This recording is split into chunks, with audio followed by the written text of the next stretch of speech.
संघ के शताब्दी वर्ष में प्रवेश करने पर आज के वीडियो में हम आपको बताएंगे संघ पर कितने बार प्रतिबंध लगाए गए, भारतीय जनता पार्टी के साथ उसके संबंध के बारे में बताएंगे और साथ ही ये भी बताएंगे कि संघ को पुराना चश्मा हटाकर नए नजरिए से देखने की क्यों जरूरत है।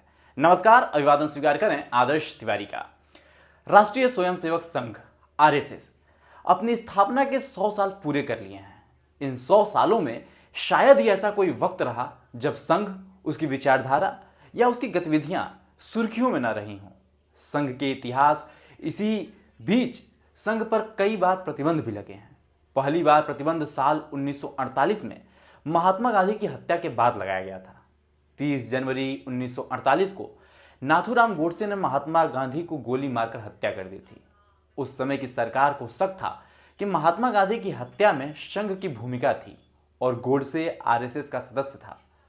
आरएसएस को सांप्रदायिक विभाजन को बढ़ावा देने वाला संगठन मानते हुए सरकार ने उस पर फरवरी 1948 में प्रतिबंध लगा दिया और संघ सरसंघचालक गोलवलकर को गिरफ्तार कर लिया। अगले एक साल तक गोलवलकर और सरकार के बीच में इस प्रतिबंध को हटाने के लिए कई बार चर्चा हुई। सरकार का कहना था कि आरएसएस को लिखित और प्रकाशित संविधान के तहत काम करना चाहिए, अपनी गतिविधियों को सांस्कृतिक क्षेत्र तक सीमित रखना चाहिए, उसे हिंसा और गोपनीयता को छोड़ना चाहिए और भारत के संविधान और राष्ट्रीय ध्वज के प्रति निष्ठा व्यक्त करनी चाहिए। आखिरकार 11 जुलाई 1949 को सरकार ने एक विज्ञप्ति के जरिए कहा कि आरएसएस नेता द्वारा किए गए संशोधन और दिए गए स्पष्टीकरण के मद्देनजर भारत सरकार इस निष्कर्ष पर पहुंची है कि आरएसएस संगठन को भारतीय संविधान के प्रति निष्ठा रखते हुए और गोपनीयता से दूर रहते हुए और हिंसा से दूर रहते हुए राष्ट्रीय ध्वज को मान्यता देते हुए एक लोकतांत्रिक सांस्कृतिक संगठन के रूप में कार्य करने का अवसर दिया जाना चाहिए। इसी के साथ साल 1948 में लगाया गया प्रतिबंध हटा लिया गया, लेकिन आरएसएस का कहना है कि यह प्रतिबंध बिना किसी शर्त के हटाया गया था। आरएसएस पर दूसरी बार प्रतिबंध साल 1975 में लगाया गया, जब तत्कालीन प्रधानमंत्री इंदिरा गांधी ने देश में आपातकाल यानी इमरजेंसी की घोषणा की थी। यह प्रतिबंध साल 1977 में आपातकाल के खत्म होने के बाद से ही हट गया। साल 1992 में बाबरी मस्जिद के विध्वंस के बाद आरएसएस पर तीसरी बार प्रतिबंध लगाया गया, लेकिन जून 1993 में बाहरी आयोग ने इस प्रतिबंध को अनुचित माना और सरकार को उसे हटाना पड़ा। अब आपको बताते हैं आरएसएस और भारतीय जनता पार्टी के रिश्ते के बारे में और प्रधानमंत्री नरेंद्र मोदी के नागपुर स्थित मुख्यालय में जाने के मायने को। संघ को भारतीय जनता पार्टी की रीढ़ माना जाता है। पिछले 3 लोकसभा चुनावों और कई विधानसभा चुनावों में यह चर्चा आम रही कि संघ के कार्यकर्ताओं की जमीनी स्तर पर मौजूदगी की बदौलत भारतीय जनता पार्टी को राजनीतिक फायदा मिला और पार्टी चुनाव जीतकर सरकारें बनाने में कामयाब रही।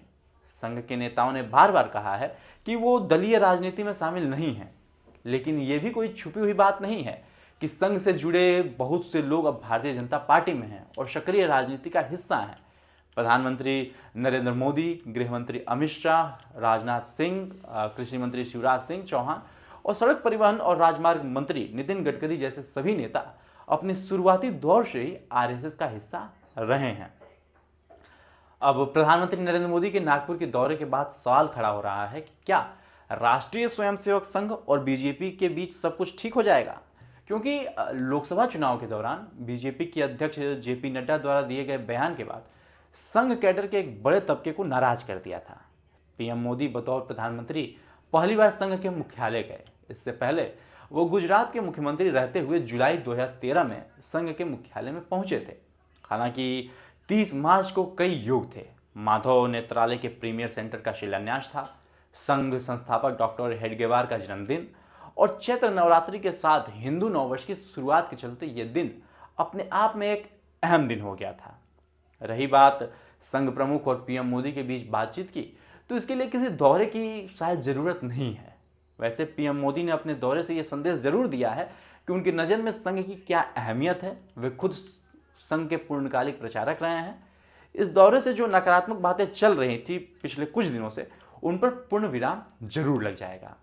इतना जरूर है कि बीजेपी का जो भी नया राष्ट्रीय अध्यक्ष होगा उस पर जरूर संघ की मुहर होगी, क्योंकि संघ को जो चाहिए उसी के अनुकूल ही फैसला होगा।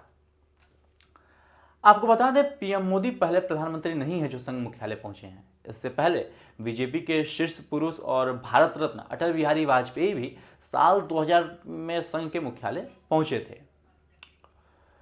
देखिए, किसी भी संस्था की शुरुआत सामाजिक नेटवर्क से होती है, लेकिन धीरे धीरे जब संस्था आगे बढ़ती है तो वो अन्य लोगों को शामिल करती है। जो भी संस्था अन्य लोगों को शामिल नहीं करेगी वह आगे बढ़ ही नहीं पाएगी। और संघ इतनी बड़ी एक संस्था बन चुकी है जो बिना लोगों को शामिल किए बढ़ ही नहीं सकती। यह अविश्वसनीय है कि बिना और लोगों को शामिल किए इतनी बड़ी संस्था बन जाए।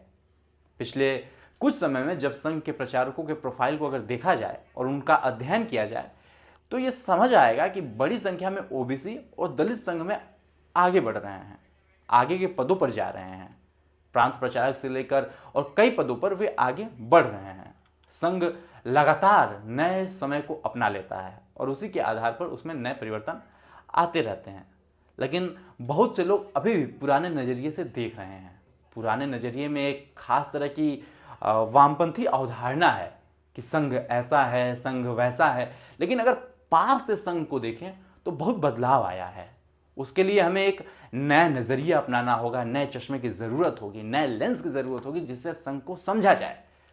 आप संघ को बाहर से देख रहे हैं और दूसरों की बनाई अवधारणा से देख रहे हैं तो आप गलत होंगे। संघ से जुड़े सरस्वती शिशु मंदिर स्कूलों में पढ़ने वालों में दलित और ओबीसी समुदायों के बहुत सारे बच्चे आ रहे हैं और वहां से शिक्षा लेकर आगे बढ़ रहे हैं। उनमें से कई प्रचारक भी बनते हैं तो कई नौकरियां में जाते हैं। तो संघ एक ऐसे संगठन के रूप में विकसित हुआ है जो सशक्त बनाता है। संघ के स्कूलों ने न हर तरह के समुदायों को शामिल करते हुए काफ़ी काम किया है और शामिल करने की यह प्रक्रिया नीचे से शुरू हुई है और ऊपर तक निरंतर बढ़ती जा रही है। तो संघ को एक नए नज़रिए से देखने की ज़रूरत है। इसी के साथ हमें दीजिए इजाज़त। यदि इस वीडियो को आप यूट्यूब पे देख रहे हैं तो चैनल को भी सब्सक्राइब करें और फेसबुक पे देख रहे हैं तो पेज को तुरंत फॉलो करें। धन्यवाद।